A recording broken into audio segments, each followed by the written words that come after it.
সঁচাকৈ কিছুমান মানে কথা কৈ থ'বলৈ মন যায়।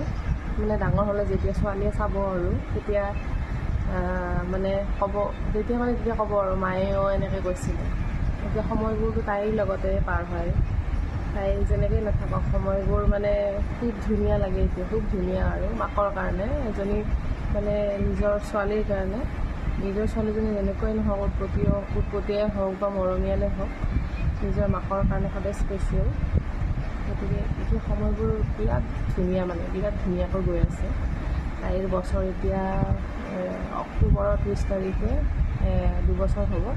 আজি জুলাই মাহৰ 20 তাৰিখ, জুলাই, আগষ্ট, ছেপ্টেম্বৰ, অক্টোবৰ, 3 মাহ আছে। 3 মাহৰ পিছত তাইৰ 2 বছৰ হ'ব। চ' এয়া মোৰ মাৰজনী, এইবিলাক থাকি গোটেই মানে মই ৰাখি দিম। Bye bye.